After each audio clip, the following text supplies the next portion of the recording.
whenever you have circumstances in life, when you've been through life, you've been through any event in your life, you always have to look back. It's a kind of a nature of human beings to always look back and evaluate what they did and see what the good side of it is and the bad side, what they did was right and what they did was wrong, and how they can improve. According to the Sanskrit scriptures, there's 3 ways of looking back. The first one is vimana lokam, which is looking back as if a bird is observing. When you see a bird flying in the sky, it's always looking down. It's got a plan-shaped view. A bird looks back, it flies back over the same land that it went across. That's vihama lokam. But the limitations in that is, when you're in an aeroplane flying over London, you can't really say that you've seen London. You can't really say that you've done that thing. If you just fly over London, you can't really say you've seen Madame Tussauds, Big Ben, or CMS Cameron McKenna. You've only got a limited view from the sky. So there's a limited there. The second way of looking back at what you've done in life is what we called mrugavalokam, which is as if a deer is looking back. If you observe a deer walking in any rainforest, I haven't done so myself, but I've been told this is how they walk. Deers always look back. They circle where they've walked, but they do it in fear. It's a fear of being caught by a predator, fear of being chased. So a deer looks back, but it treads very softly in fear. That's the limitation of a deer. You're doing it through fear. The third and final one, and the best one, is what we call sihavalokam, which is as if a lion walks back. You notice whenever a lion walks in a jungle or anywhere, it walks back and traces its steps. But it's not doing it out of fear, and it's not doing it out of a limited vision like the deer and the bird respectively. It's doing it with that confidence and that pride that it knows exactly what it's doing, and it's just tracing its steps because those steps will help him, rather than looking back at hunters or rather looking down from above. The lion's got that close view, and a lion has that pride and confidence that he's done the right thing. If he hasn't, he can trace his steps and go back. It's not out of fear. So that's what, at the beginning of every single session, we're going to do what we call sihavalokam, and recap for the people that missed last time, and also for the memory of the people that were here last time, what we talked about. We mentioned the introduction to the Bhagavad Gita, the difference between spirituality and materiality. Materiality is what you have, spirituality is about what you are. And we said the problems in the modern world are mainly as a predominance of materiality and forgetting of spirituality. Because when what you have becomes important, then the objective of life is to prove yourself to other people. Look at me, I have this house, I have this job, I have this so on.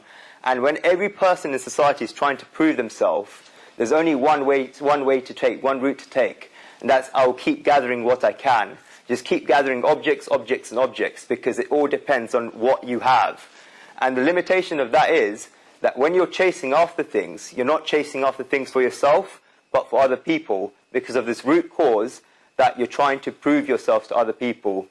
And people that chase after objects, if you notice the people that richest in societies, people who have 20 cars, 20 Ferraris, if they get a 21st Ferrari, that won't matter to them. And whereas for a person, if a person has next to nothing and is sad, and you provide him with a piece of bread, his sadness is gone, you've got happiness. But if a person has everything you can possibly need, and he's still sad, that's a very, very deep sadness. That's a sadness that no one understands, and a sadness that you can't get out of. And that's why we talked about the difference between spirituality and materiality. We talked about happiness. We talked about the purpose of the Gita in life. We mentioned that there's 18 chapters in the Gita. There's 18 parts of the Mahabharata. There's 108,000 verses in the Mahabharata. The distance between the moon and the earth is 18 times the diameter of the moon. Distance between the earth and the sun is 18 times the diameter of the sun. The size of the sun is 18 times the radius of the earth. And we mentioned that you have, on average, 108,000 thoughts a day. And that number 18 is very, very important. And the objective behind the number 18, it says in the Upanishads, the Chandogya Upanishads, that life is a sacrifice. And to do a sacrifice, in any sacrifice, what we call a yagna, you need 18 Brahmins to do that sacrifice. And we went through the Brahmins. Who are these Brahmins? You've got the 2 eyes, you've got the 2 nostrils, the 2 ears, you've got all the sense organs, including the mind, the intellect. The intellect, we mentioned. Rupesh, do you remember what the intellect is? A series of thoughts. Intellect is three things. If you say someone's intellectual, someone's intelligent because they've got top A-level results, top degree, that's not intelligent. Intelligence is three things. Your ability to adapt to new situations, your ability to make decisions, and your ability to solve problems. Those three things, if you've mastered those three things, then you can be called an intelligent person according to Vedanta.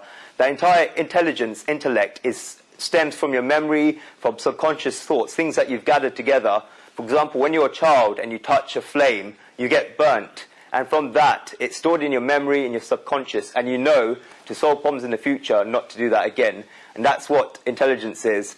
We talked about one verse in the Gita, in the 11th, this is in the 9th chapter of the Gita, what is called Rajagnana Rajaguhya, which means the royal knowledge, royal secret, which is the key of the Gita. And we mentioned verse 33, where Shri Krishna says, "Know you for certain that my devotee perishes never." He didn't say, "I'm telling you for certain." He said, "Know you for certain." You've got to make your mind up. So that's one verse. Towards the end of the second chapter of the Gita, Shri Krishna drew out step by step of how a person perishes. He says, first you have desire.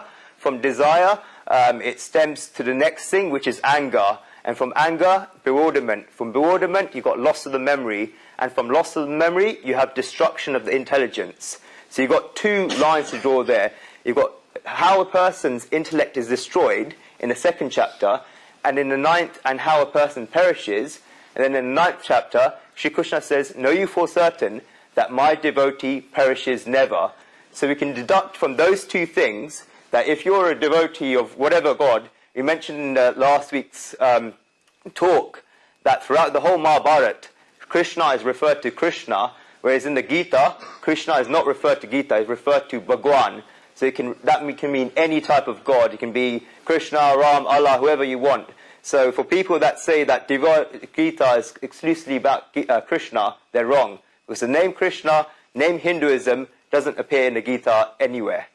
There's different versions of the names of Krishna can be given for addressing him, but whenever it says he said, it says Bhagwan Uvacha, which means God said. It can be God in any form. So he said that. So going back to that, he said, "My devotee perishes never," and this is how a person perishes. So you can deduct from that if you're a devotee and you listen to good thoughts, your intellect, you won't perish. And the step before that, your intellect will not be destroyed. The reason for that is when you go to satsangs, places where good thoughts are given, your intellect gets stimulated by good thoughts. Thoughts that will give you that strength to cope with the situations of life. And we mentioned last week that the Gita is a book about facing life. We talk about it's a very human nature that when you're looking at any film or any circumstance, you put yourself in the shoes of that character. I don't personally watch Bollywood films, but some of you may do, where you see these women crying and they've got glycerol in your eyes, but you see them crying, you feel sorry for them, you start crying yourself as well. And myself, from my personal experiences, I've had difficult situations in my life. And whenever I face difficulties, I've found the answer in the Gita because I've imagined myself in a situation of Arjun, and as if Sri Krishna is giving me that advice. So it's a book that teaches you how to stand up to life, how to face life, and not give up on life. And that's what the objective of the Gita is. We mentioned last week that the Gita is not a Hindu scripture. The word Hindu is not contained anywhere in the Gita. We mentioned how the word Hinduism doesn't exist. Hindu is a Persian word. In ancient times, the Persian language has no word for S. People lived around the river Sindhu. They had no letter for S, so they call it the Hindu. Hence, we have Hinduism. What this dharma is called is Sanatan Dharma, which means that which has no beginning. Scientists have not traced back any origin of when the Rig Veda was written. There's no origin. They have not been able to trace it using all the latest scientific technology. Hence, we have something that has no beginning, which we call Sanatan Dharma. We began talking about the Gita, the verse 1. The first person who talks in the Gita is Dhritarashtra. We asked how such Dhritarashtra, if you didn't know, he's a villain of the Mahabharata. Not Duryodhana, it's Dhritarashtra, who described as like a grass snake, the person operating in the background. Dhritarashtra means Dhritarashtra Yena Saha Dhritarashtra. someone that has clung on to the kingdom or something that does not belong to him. We gave Saddam Hussein as example of a modern-day Dhritarashtra. We moved on. We talked about Duryodhan, talking about to Bhishma. We went into this second verse. We mentioned that the word Duryodhan, if you look at the verses of the Gita, they say Dhritarashtra said, Samjaya said, whereas in second verse, it does not say that Duryodhan said, Duryodhan Uvacha. Duryodhan has no place in the Gita. And we reached there, we said many more things, but I want to move on. So let's go on to verse 4. We're taking verses 4, 5, and 6 together. Instead of doing it at the same time like the prayers, I'm going to say one line twice, and you're going to repeat after me each time, and I'm going to go for it one by one. I've got a very quiet audience here, so I'm going to ask you a lot of questions, but I really hope that... We mentioned last time what you're essentially made up of. Each human being, you're made up of, let's say, cells. What is a cell made up of? Tell me, what's the cell made up of? Molecules. Yeah, molecules. What's a molecule made up of? Yes, you've got atoms, and then atoms are made up of electrons, protons, neutrons. Who does physics or chemistry here? Okay, what percentage of an atom is that nucleus, electron, neutron, and proton? It's only 1% of the atom. 99% of an atom is pure vibrations, pure energy. And we mentioned last time what the Omkar means, the Om. Okay, Daniel, you've heard this 4 times. You've got to explain to me what Om is.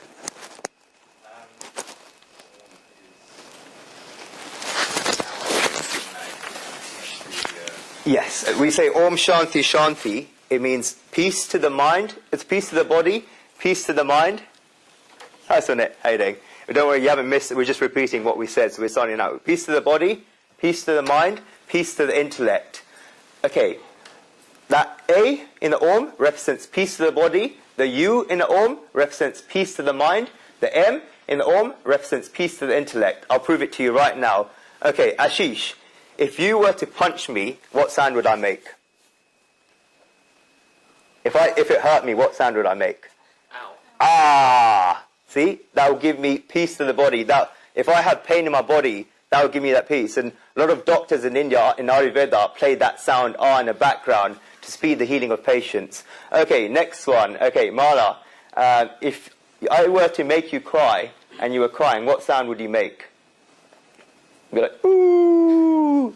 That will give you peace of mind. That you represents peace of the mind. That emotions and the feelings, it gives you that peace. That's the you. Okay, Pranay, what's 48 times 49? You got me there. Okay, he knows how to answer questions. Okay, normally if someone asks you that question, you'd be, that's the M part of it. That stimulates your intellect. That's the M part of the Om. So you've got peace to the mind, peace to the body, A, peace to the mind, U, peace to the intellect, and spiritual peace as well is the Om. If you meditate on that particular sound, that will give you, according to that letter you meditate on, it will stimulate that. If you want to become more intelligent, you can become more intelligent. And I explained what intelligence is by chanting the Om. And we'll get to that in more detail in chapter 6 later on. So we say the Vedas, each of the mantras in the Vedas are very, very powerful. And the Upanishads are said to be the summaries of the Vedas. So you can imagine how powerful the Upanishads are. And there's 108 Upanishads. The Gita is a summary of the Upanishads. So imagine how powerful the verses of the Gita are.